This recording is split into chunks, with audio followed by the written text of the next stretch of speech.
நான் பெரும் மகிழ்ச்சி அடைகின்றேன். நான் குப்பரகாதனிய தேசிய பாடசாலையில் தரம் 6 கல்வி கற்கும் மாணவியாக நான் இன்று உங்கள் முன் பேச எடுத்துக்கொண்ட விடயம் என்னவென்றால், இன்றைய சிறுவர்கள் நாளைய தலைவர்கள் என்பதாகும். சிறுவர்களே நாட்டின் சொத்துக்கள். அவர்களை பேணி பாதுகாப்பதும் நாள் வழியில் நடத்துவதும் எமது தலையாய கடமையாகும்.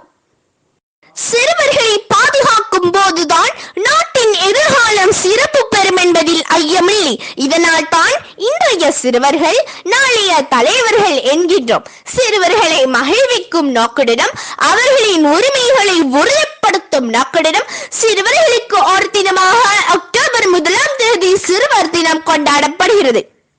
மகிழ்ச்சியாக இவர்களை பார்த்துக் கொள்ளும் போதுதான் எதிர்காலத்தில் திறமை மிக்கவர்களாகவும் இந்த உலகை காக்க தயாராகுவார்கள். இளமையில் கல்வி சிலையில் எழுத்து எனும் சிறுவயதில் சிறுவர்கள் வாழும் சூழல் அவர்களுக்கு தாக்கம் செலுத்துகிறது என்பது கவலைக்குரிய விடயமாகும்.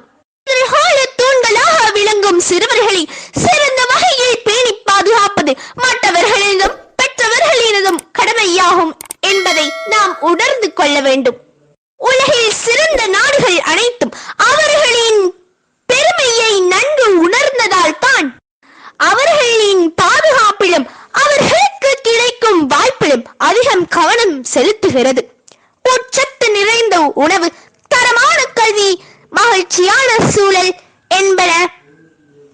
என்பவற்றை வழங்குவதில் நாடுகள் மிகவும் கவனம் செலுத்துகிறது.